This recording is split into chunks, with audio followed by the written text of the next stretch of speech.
हम निकालेंगे फिलिपियों 1:29।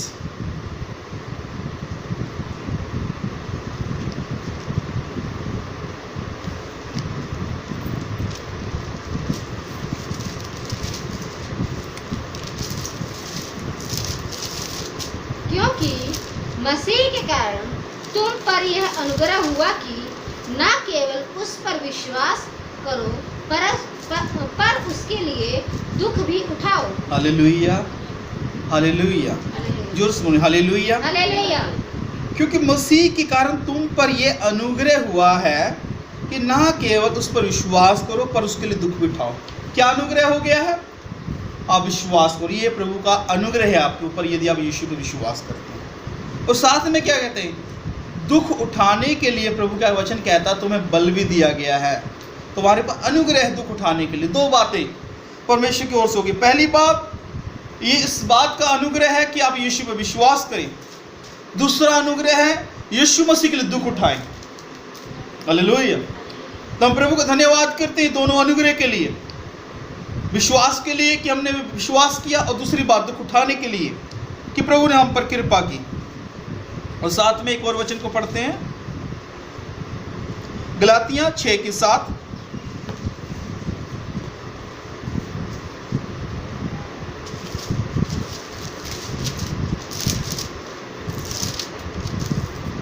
धोखा न खाओ, परमेश्वर ठट्ठों में नहीं उड़ाया जाता, क्योंकि मनुष्य जो कुछ बोता है वही काटेगा। हाँ, हमने ऊपर भी देखा कि हम जब मसीह में आ गए हैं तो प्रभु वचन कहता हम दुख उठाने के लिए परमेश्वर का ग्रेस हमारे ऊपर है।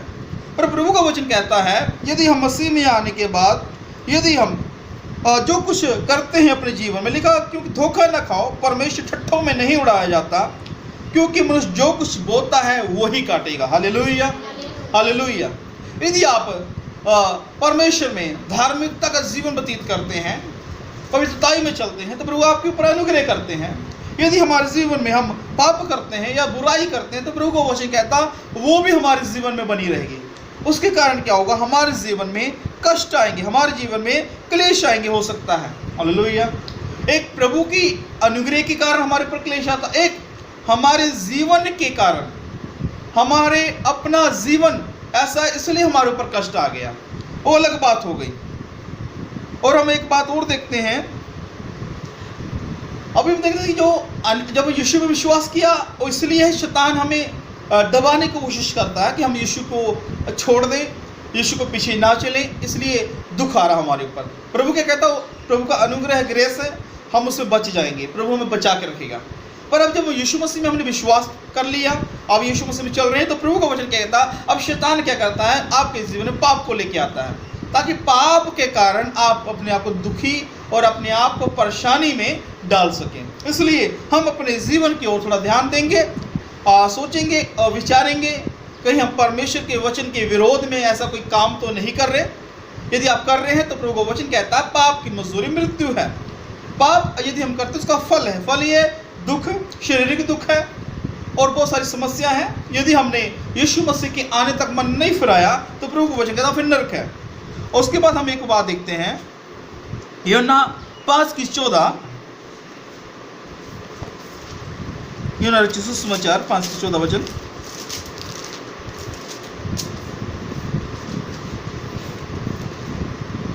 इन बातों के बाद वह यीशु को मंदिर में मिला। यीशु ने उससे कहा, देख तू चंगा हो गया है, फिर से पाप मत करना, ऐसा ना हो कि इससे कोई भारी विपत्ति तुझ पर आ पड़े। हाँ, यहाँ पर हम देखते हैं यीशु मसीह ने उस 38 साल को के रोगी व्यक्ति को जो चल फिर नहीं सकता था उसको चंगा किया, उसे चंगाई प्राप्त कर ली। और कुछ समय दिनों बाद या कुछ समय बाद यीशु मसीह फिर उसे मंदिर में मिले और यीशु मसीह ने कहा फिर से पाप मत करना। क्या बोला प्रभु यीशु मसीह ने? फिर से पाप मत करना, ऐसा ना हो कि कोई भारी विपत्ति पाप के कारण आ जाए। इसका मतलब पाप करेंगे तो कोई विपत्ति आएगी, समस्या आएगी, बीमारी आएगी, परेशानी आएगी, किस कारण? पाप की वजह से। तो यहाँ पे यीशु मसीह समझाते हैं, देख तो ठीक हो चुका है, तो ब्लेस हो चुका है, पर आगे से तो क्या ना कर, पाप ना कर। यदि तू पाप करेगा तो उसका फलस्वरूप क्या है? पहले तू 38 साल तक बीमार था, तो हो सकता है इससे भयंकर बीमारी तेरे जीवन में आ जाए। और उसके बाद देखते हैं गिनतियां 12 उसका 10 गिनती।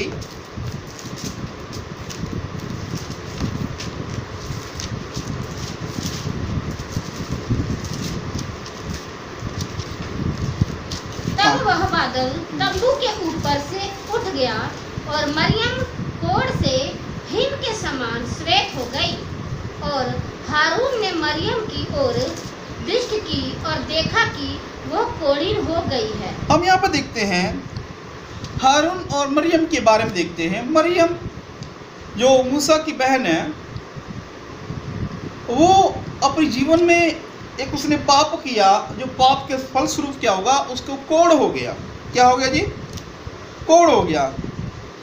कोढ़ होने का कारण क्या है? वो मरियम ने एक पाप किया। हम पढ़ते हैं इसका 12 की 1 और 2 पढ़ेंगे। मूसा ने एक कूशी स्त्री के साथ विवाह कर लिया था, इसलिए मरियम और हारून उसकी उस विवाहित कूशी स्त्री के कारण उसकी निंदा करने लगे। उन्होंने कहा, क्या यहोवा ने केवल मूसा ही के साथ बातें की हैं? क्या उसने हमसे भी बातें नहीं की? उनकी यह बात यहोवा ने सुनी। हाँ, तीसरा भी। मूसा पृथ्वी भर के रहने वाले सब मनुष्यों से बहुत अधिक नम्र स्वभाव का था। हाँ, तो यहाँ पे देखते हैं मरियम ने मूसा के जीवन के ऊपर सवाल उठाया कि मूसा ही ज़्यादा परमेश्वर के करीब है या मूसा ही प्रभु के पीछे चलने वाला है। कुड़कुड़ाई। मरियम क्या हुई? कुड़कुड़ाई। तो प्रभु को वचन कहता है, ये कुड़कुड़ाहट परमेश्वर ने स्वर्ग में सुनी और परमेश्वर ने पाप के फलस्वरूप मरियम के जीवन में वो कोढ़ की बीमारी को भेज दिया। अब प्रभु को वचन कहता, जब उसने माफ़ी मांगी, प्रभु ने उसको ठीक भी कर दिया। पर पाप किया तो दंड आया। और मरियम और हारून और मूसा, ये भाई बहन, प्रभु किसी का पक्षपात नहीं करता। जो पाप करेगा वो दंड पाएगा। तो उसने शरीर में पाप किया और शरीर में ही इसने दंड पाया। और उसके बाद एक और आयत को देखते हैं,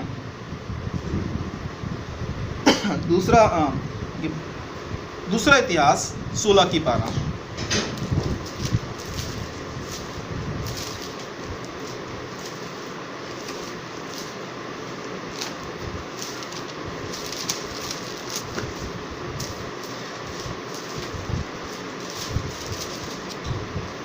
अपने राज्य के 39वें वर्ष में आशा को पाँव का रोगी हुआ और वो रोग अत्यंत बढ़ गया। तो भी उसने रोगी होकर यहोवा की नहीं, वैद्यों ही की शरण ली। हाँ, यहाँ पे हम देखते हैं, यहाँ पे एक आसा नाम का एक राजा है, जो 39वें वर्ष में उसके पाँव का रोग हो गया। पाँव में क्या हो गया? रोग हो गया। वो रोग ठीक नहीं हुआ और ज़्यादा कष्ट उसके जीवन में आ गया। पर उसने यहाँ पे लिखा, उसने यहोवा की शरण नहीं ली, पर किसके पीछे भागता रहा? वैद्यों के पीछे। ये पाँव का रोग आने का कारण क्या है इसके जीवन में? ये बीमारी क्यों आई आशा के पैर में? कारण है पीछे इसके 15 के जैसे पढ़ता है, अध्याय 15 उसका 16 और 17 वचन। 15 की इसी का।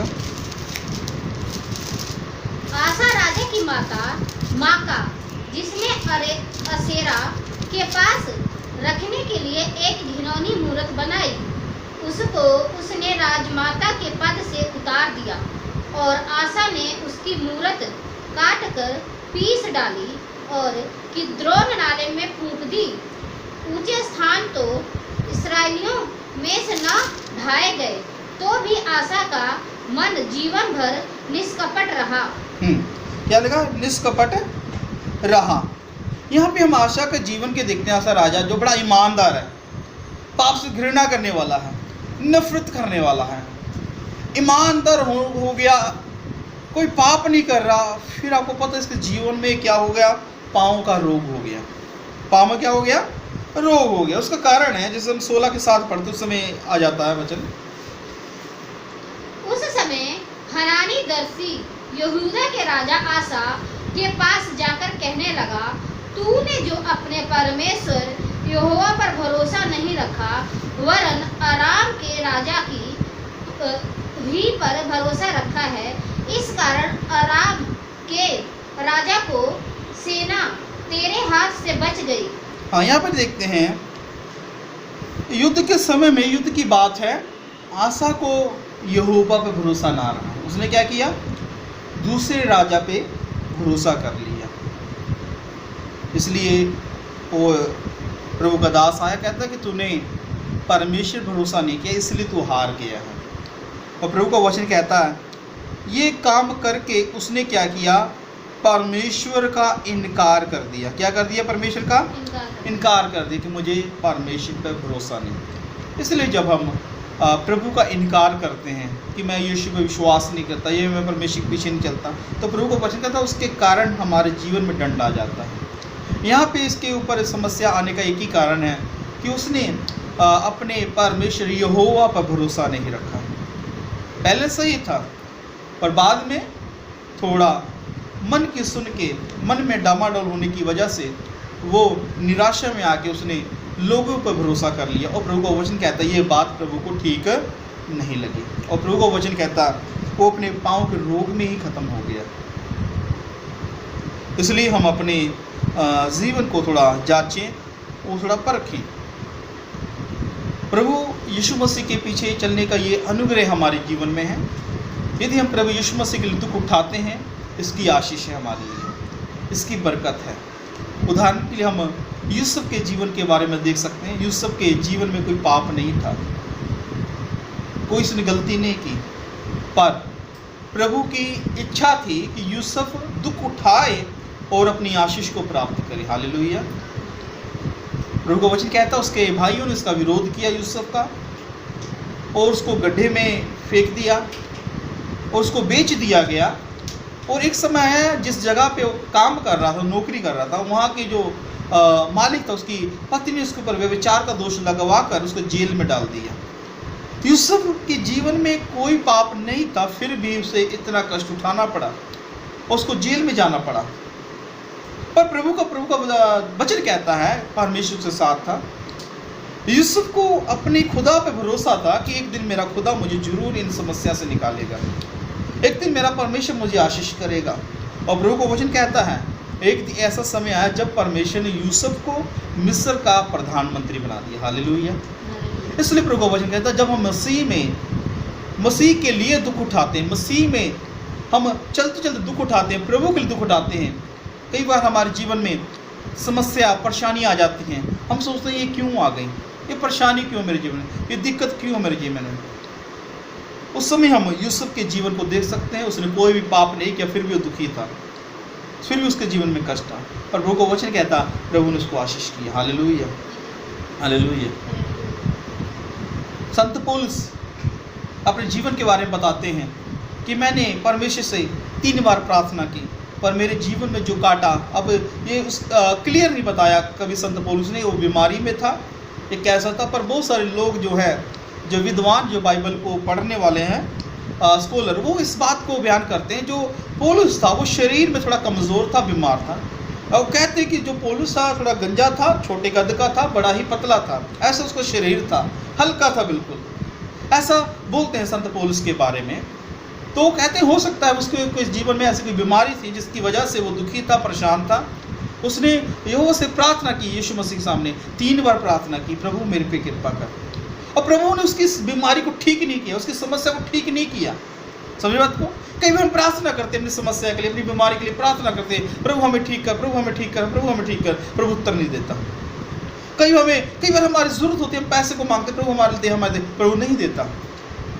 आप निराश नहीं होना, आप दुखी ना हो, भरोसा रखें खुदा के ऊपर, इंतजार करें। हो सकता है जब हम मांग रहे उस समय प्रभु की इच्छा ना हो देने की, हाँ जब प्रभु की इच्छा होगी जरूर हमें दे देगा। अब प्रभु का वचन कहता है जब पौलुस ने ऐसी दुआएं की 3 बार, तब प्रभु का वचन कहता है उसी वक्त प्रभु ने उसको बोला, कहता पौलुस मेरा अनुग्रह तेरे लिए काफ़ी है। हालेलुया। मेरा अनुग्रह तेरे लिए काफ़ी है।